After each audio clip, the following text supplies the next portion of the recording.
Immanuel Kant. Idea for a Universal History from a Cosmopolitan Point of View. Introduction. Whatever concept one may hold, from a metaphysical point of view, concerning the freedom of the will, certainly its appearances, which are human actions, like every other natural event, are determined by universal laws. However obscure their causes, history, which is concerned with narrating these appearances, permits us to hope that if we attend to the play of freedom of the human will in the large, we may be able to discern a regular movement in it, and that what seems complex and chaotic in the single individual may be seen from the standpoint of the human race as a whole to be a steady and progressive though slow evolution of its original endowment. Since the free will of man has obvious influence upon marriages, births, and deaths, they seem to be subject to no rule by which the number of them could be reckoned in advance. Yet the annual tables of them in the major countries prove that they occur according to laws as stable as those of the unstable weather, which we likewise cannot determine in advance, but which, in the large, maintain the growth of plants, the flow of rivers, and other natural events in an unbroken uniform course. Individuals and even whole peoples think little on this. Each, according to his own inclination, follows his own purpose, often in opposition to others, yet each individual and people, as if following some guiding thread, go toward a natural but to each of them unknown goal. All work toward furthering it, even if they would set little store by it if they did know it. Since men in their endeavors behave, on the whole, not just instinctively, like the brutes, nor yet like rational citizens of the world according to some agreed on plan, no history of man conceived according to a plan seems to be possible, as it might be possible to have such a history of bees or beavers. One cannot suppress a certain indignation when one sees men's actions on the great world stage and finds, beside the wisdom that appears here and there among individuals, everything in the large woven together from folly, childish vanity, even from childish malice and destructiveness. In the end, one does not know what to think of the human race, so conceited in its gifts. Since the philosopher cannot presuppose any conscious individual purpose among men in their great drama, there is no other expedient for him except to try to see if he can discover a natural purpose in this idiotic course of things human. In keeping with this purpose, it might be possible to have a history with a definite natural plan for creatures who have no plan of their own. We wish to see if we can succeed in finding a clue to such a history. We leave it to nature to produce the man capable of composing it. Thus nature produced Kepler, who subjected, in an unexpected way, the eccentric paths of the planets to definite laws, and she produced Newton, who explained these laws by a universal natural cause. First thesis. All natural capacities of a creature are destined to evolve completely to their natural end. Observation of both the outward form and inward structure of all animals confirms this of them. An organ that is of no use, an arrangement that does not achieve its purpose, are contradictions in the teleological theory of nature. If we give up this fundamental principle, we no longer have a lawful but an aimless course of nature, and blind chance takes the place of the guiding thread of reason. Second thesis. In man, as the only rational creature on earth, those natural capacities which are directed to the use of his reason are to be fully developed only in the race, not in the individual. Reason in a creature is a faculty of widening the rules and purposes of the use of all its powers far beyond natural instinct. It acknowledges no limits to its projects. Reason itself does not work instinctively, but requires trial, practice, and instruction in order gradually to progress from one level of insight to another.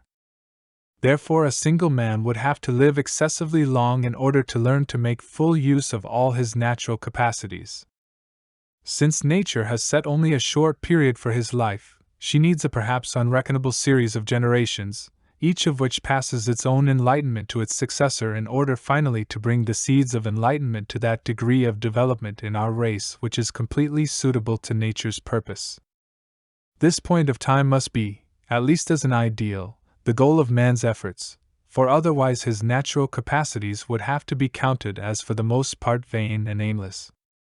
This would destroy all practical principles, and nature, whose wisdom must serve as the fundamental principle in judging all her other offspring, would thereby make man alone a contemptible plaything. Third thesis. Nature has willed that man should, by himself, produce everything that goes beyond the mechanical ordering of his animal existence, and that he should partake of no other happiness or perfection than that which he himself, independently of instinct, has created by his own reason. Nature does nothing in vain, and in the use of means to her goals she is not prodigal. Her giving to man reason and the freedom of the will which depends upon it is clear indication of her purpose.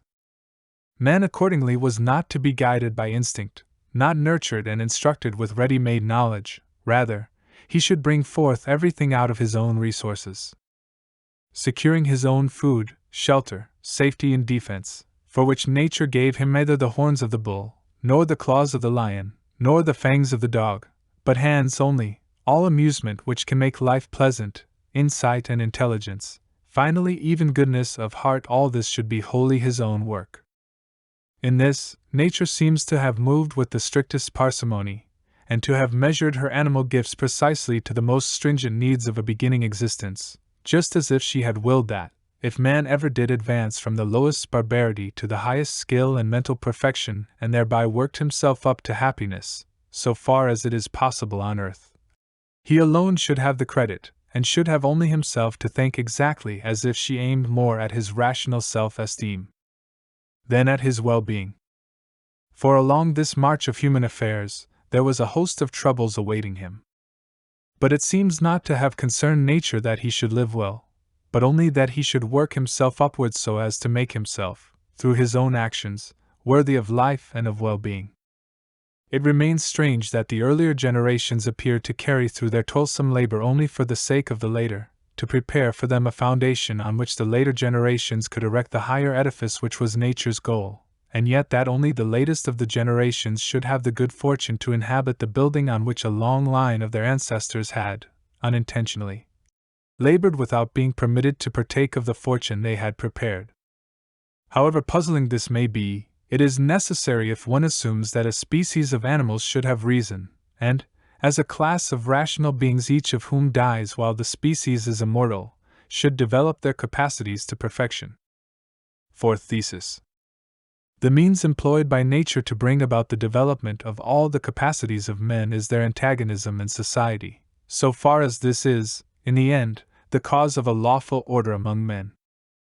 By antagonism I mean the unsocial sociability of men, i.e. their propensity to enter into society, bound together with a mutual opposition which constantly threatens to break up the society. Man has an inclination to associate with others, because in society he feels himself to be more than man, i.e. as more than the developed form of his natural capacities. But he also has a strong propensity to isolate himself from others, because he finds in himself at the same time the unsocial characteristic of wishing to have everything go according to his own wish. Thus he expects opposition on all sides because, in knowing himself, he knows that he, on his own part, is inclined to oppose others. This opposition it is which awakens all his powers, brings him to conquer his inclination to laziness, and, propelled by vainglory, lust for power, and avarice, to achieve a rank among his fellows whom he cannot tolerate but from whom he cannot withdraw. Thus are taken the first true steps from barbarism to culture, which consists in the social worth of man, thence gradually develop all talents, and taste is refined. Through continued enlightenment the beginnings are laid for a way of thought which can in time convert the coarse, natural disposition from moral discrimination into definite practical principles, and thereby change a society of men driven together by their natural feelings into a moral whole. Without those in themselves unamiable characteristics of unsociability from whence opposition springs, characteristics each man must find in his own selfish pretensions, all talents would remain hidden, unborn in an Arcadian shepherd's life, with all its concord, contentment, and mutual affection. Men, good-natured as the sheep they herd, would hardly reach a higher worth than their beasts. They would not fill the empty place in creation by achieving their end, which is rational nature. Thanks be to nature, then, for the incompatibility, for heartless competitive vanity, for the insatiable desire to possess and to rule. Without them, all the excellent natural capacities of humanity would forever sleep, undeveloped. Man wishes concord, but nature knows better what is good for the race, she wills discord. He wishes to live comfortably and pleasantly. Nature wills that he should be plunged from sloth and passive contentment into labor and trouble, in order that he may find means of extricating himself from them. The natural urges to this, the sources of unsociableness and mutual opposition from which so many evils arise, drive men to new exertions of their forces and thus to the manifold development of their capacities. They thereby perhaps show the ordering of a wise creator and not the hand of an evil spirit, who bungled in his great work or spoiled it out of envy. Fifth thesis. The greatest problem for the human race, to the solution of which nature drives man, is the achievement of a universal civic society which administers law among men. The highest purpose of nature, which is the development of all the capacities which can be achieved by mankind, is attainable only in society, and more specifically in the society with the greatest freedom. Such a society is one in which there is mutual opposition among the members, together with the most exact definition of freedom and fixing of its limits, so that it may be consistent with the freedom of others. Nature demands that humankind should itself achieve this goal like all its other destined goals. Thus, a society in which freedom under external laws is associated in the highest degree with irresistible power, i.e., a perfectly just civic constitution, is the highest problem nature assigns to the human race, for nature can achieve her other purposes for mankind only upon the solution and completion of this assignment. Need forces men, so enamored otherwise of their boundless freedom, into this state of constraint. They are forced to it by the greatest of all needs, a need they themselves occasion inasmuch as their passions keep them from living long together in wild freedom. Once in such a preserve as a civic union, these same passions subsequently do the most good. It is just the same with trees in a forest, each needs the others, since each in seeking to take the air and sunlight from others must strive upward, and thereby each realizes a beautiful, straight stature, while those that live in isolated freedom put out branches at random and grow stunted, crooked, and twisted. All culture, art which adorns mankind, and the finest social order are fruits of unsociableness, which forces itself to discipline itself and so, by a contrived art, to develop the natural seeds to perfection. Sixth thesis. This problem is the most difficult, and the last to be solved by mankind. The difficulty which the mere thought of this problem puts before our eyes is this. Man is an animal which, if it lives among others of its kind, requires a master. For he certainly abuses his freedom with respect to other men, and although as a reasonable being he wishes to have a law which limits the freedom of all, his selfish animal impulses tempt him, where possible, to exempt himself from them. He thus requires a master, who will break his will and force him to obey a will that is universally valid, under which each can be free. But whence does he get this master? Only from the human race. But then the master is himself an animal, and needs a master. Let him begin it as he will, it is not to be seen how he can procure a magistracy which can maintain public justice, and which is itself just, whether it be a single person or a group of several elected persons. For each of them will always abuse his freedom if he has none above him to exercise force in accord with the laws. The highest master should be just in himself, and yet a man. This task is therefore the hardest of all, indeed, its complete solution is impossible, for from such crooked wood as man is made of, nothing perfectly straight can be built. 2. That it is the last problem to be solved follows also from this. It requires that there be a correct conception of a possible constitution, great experience gained in many paths of life, and far beyond these a good will ready to accept such a constitution. 3. Such things are very hard, and if they are ever to be found together, it will be very late, and after many vain attempts. Seventh thesis. The problem of establishing a perfect civic constitution is dependent upon the problem of a lawful external relation among states, and cannot be solved without a solution of the latter problem. What is the use of working toward a lawful civic constitution among individuals, i.e., toward the creation of a commonwealth? The same unsociability which drives man to this causes any single commonwealth to stand in unrestricted freedom in relation to others. Consequently, each of them must expect from another precisely the evil which oppressed the individuals and forced them to enter into a lawful civic state. The friction among men, the inevitable antagonism, which is a mark of even the largest societies and political bodies, is used by nature as a means to establish a condition of quiet and security. Through war, through the taxing and never-ending accumulation of armament, through the want which any state, even in peacetime, must suffer internally, nature forces them to make at first inadequate and tentative attempts. Finally, after devastations, revolutions, and even complete exhaustion, she brings them to that which reason could have told them at the beginning and with far less sad experience, to wit, to step from the lawless condition of savages into a League of Nations. In a League of Nations, even the smallest state could expect security and justice, not from its own power and by its own decrees, but only from this great League of Nations, foedus amphictionum 3, from a united power acting according to decisions reached under the laws of their united will. However fantastical one this idea may seem, and it was laughed at as fantastical by the Abbe Saint Pierre IV and by Rousseau V, perhaps because they believed it was too near to realization, the necessary outcome of the destitution to which each man is brought by his fellows is to force the states to the same decision, hard though it be for them, that savage man also was reluctantly forced to take, namely, to give up their brutish freedom and to seek quiet and security under a lawful constitution. All wars are accordingly so many attempts, not in the intention of man, but in the intention of nature, to establish new relations among states, and through the destruction or at least the dismemberment of all of them to create new political bodies, which, again, either internally or externally, cannot maintain themselves and which must thus suffer like revolutions, until finally, through the best possible civic constitution and common agreement and legislation in external affairs, a state is created which, like a civic commonwealth, can maintain itself automatically. There are three questions here, which really come to one.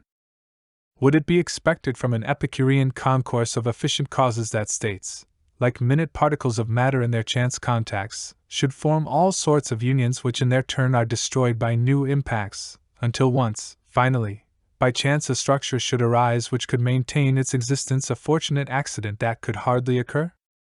Or are we not rather to suppose that nature here follows a lawful course in gradually lifting our race from the lower levels of animality to the highest level of humanity, doing this by her own secret art, and developing in accord with her law all the original gifts of man in this apparently chaotic disorder?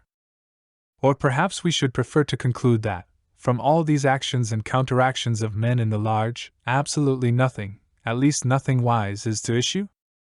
That everything should remain as it always was, that we cannot therefore tell but that discord, natural to our race, may not prepare for us a hell of evils, however civilized we may now be, by annihilating civilization and all cultural progress through barbarous devastation. This is the fate we may well have to suffer under the rule of blind chance, which is in fact identical with lawless freedom if there is no secret wise guidance in nature. These three questions, I say, mean about the same as this: is it reasonable to assume a purposiveness in all the parts of nature and to deny it to the whole? Purposeless savagery held back the development of the capacities of our race, but finally, through the evil into which it plunged mankind, it forced our race to renounce this condition and to enter into a civic order in which those capacities could be developed. The same is done by the barbaric freedom of established states. Through wasting the powers of the commonwealths in armaments to be used against each other, through devastation brought on by war, and even more by the necessity of holding themselves in constant readiness for war, they stunt the full development of human nature. But because of the evils which thus arise, our race is forced to find, above the, in itself healthy, opposition of states which is a consequence of their freedom, a law of equilibrium and a united power to give it effect. Thus it is forced to institute a cosmopolitan condition to secure the external safety of each state. Such a condition is not unattended by the danger that the vitality of mankind may fall asleep, but it is at least not without a principle of balance among men's actions and counteractions, without which they might be altogether destroyed. Until this last step to a union of states is taken, which is the halfway mark in the development of mankind, human nature must suffer the cruelest hardships under the guise of external well-being, and Rousseau was not far wrong in preferring the state of savages, so long, that is, as the last stage to which the human race must climb is not attained. To a high degree we are, through art and science, cultured. We are civilized perhaps too much for our own good in all sorts of social grace and decorum. But to consider ourselves as having reached morality, for that, much is lacking. The ideal of morality belongs to culture, its use for some simulacrum of morality in the love of honor and outward decorum constitutes mere civilization. So long as states waste their forces in vain and violent self-expansion, and thereby constantly thwart the slow efforts to improve the minds of their citizens by even withdrawing all support from them, nothing in the way of a moral order is to be expected. For such an end, a long internal working of each political body toward the education of its citizens is required. Everything good that is not based on a morally good disposition, however, is nothing but pretense and glittering misery. In such a condition the human species will no doubt remain until, in the way I have described, it works its way out of the chaotic conditions of its international relations. 8th thesis. The history of mankind can be seen, in the large, as the realization of nature's secret plan to bring forth a perfectly constituted state as the only condition in which the capacities of mankind can be fully developed, and also bring forth that external relation among states which is perfectly adequate to this end. This is a corollary to the preceding. Everyone can see that philosophy can have her belief in a millennium, but her millenarianism is not utopian, since the idea can help, though only from afar, to bring the millennium to pass. The only question is, does nature reveal anything of a path to this end? And I say, she reveals something, but very little. This great revolution seems to require so long for its completion that the short period during which humanity has been following this course permits us to determine its path and the relation of the parts to the whole with as little certainty as we can determine, from all previous astronomical observation, the path of the Sun and his host of satellites among the fixed stars. Yet, on the fundamental premise of the systematic structure of the cosmos and from the little that has been observed, we can confidently infer the reality of such a revolution. Moreover, human nature is so constituted that we cannot be indifferent to the most remote epoch our race may come to, if only we may expect it with certainty. Such indifference is even less possible for us, since it seems that our own intelligent action may hasten this happy time for our posterity. For that reason, even faint indications of approach to it are very important to us. At present, states are in such an artificial relation to each other that none of them can neglect its internal cultural development without losing power and influence among the others. Therefore, the preservation of this natural end culture, if not progress in it, is fairly well assured by the ambitions of states. Furthermore, civic freedom can hardly be infringed without the evil consequences being felt in all walks of life, especially in commerce, where the effect is loss of power of the state in its foreign relations. But this freedom spreads by degrees.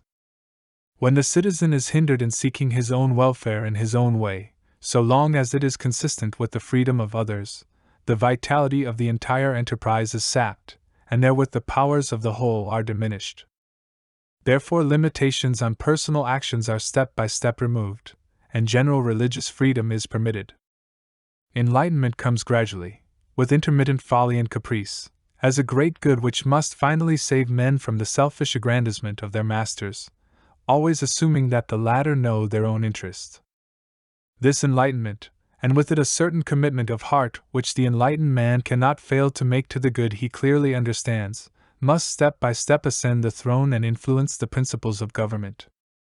Although, for instance, our world rulers at present have no money left over for public education and for anything that concerns what is best in the world, since all they have is already committed to future wars, they will still find it to their own interest at least not to hinder the weak and slow, independent efforts of their peoples in this work.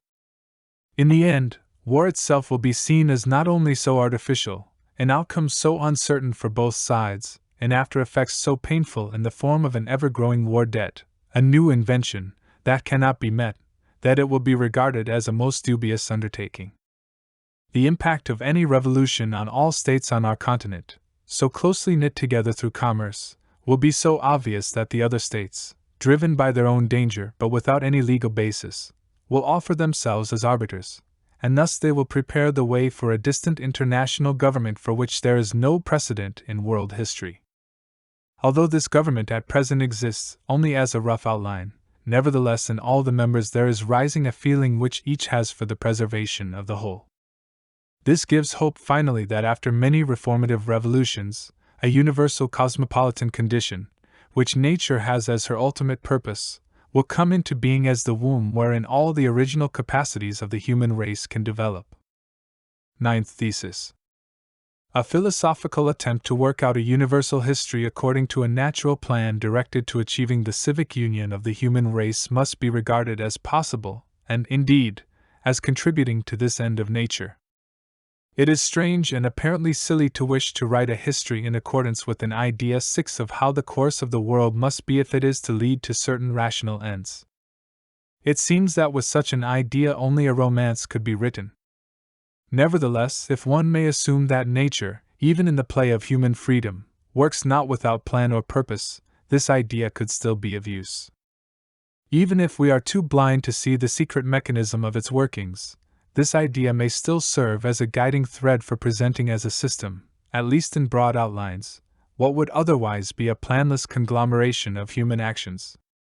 For if one starts with Greek history, through which every older or contemporaneous history has been handed down or at least certified 7, if one follows the influence of Greek history on the construction and misconstruction of the Roman state which swallowed up the Greek, then the Roman influence on the barbarians who in turn destroyed it, and so on down to our times. If one adds episodes from the national histories of other peoples insofar as they are known from the history of the enlightened nations, one will discover a regular progress in the constitution of states on our continent, which will probably give law, eventually, to all the others. If, further, one concentrates on the civic constitutions and their laws and on the relations among states, insofar as through the good they contained they served over long periods of time to elevate and adorn nations and their arts and sciences, while through the evil they contained they destroyed them, if only a germ of enlightenment was left to be further developed by this overthrow and a higher level was thus prepared, if, I say, one carries through this study, a guiding thread will be revealed. It can serve not only for clarifying the confused play of things human, and not only for the art of prophesying later political changes, a use which has already been made of history even when seen as the disconnected effect of lawless freedom, but for giving a consoling view of the future, which could not be reasonably hoped for without the presupposition of a natural plan, in which there will be exhibited in the distance how the human race finally achieves the condition in which all the seeds planted in it by nature can fully develop and in which the destiny of the race can be fulfilled here on earth. Such a justification of nature, or better, of providence, is no unimportant reason for choosing a standpoint toward world history.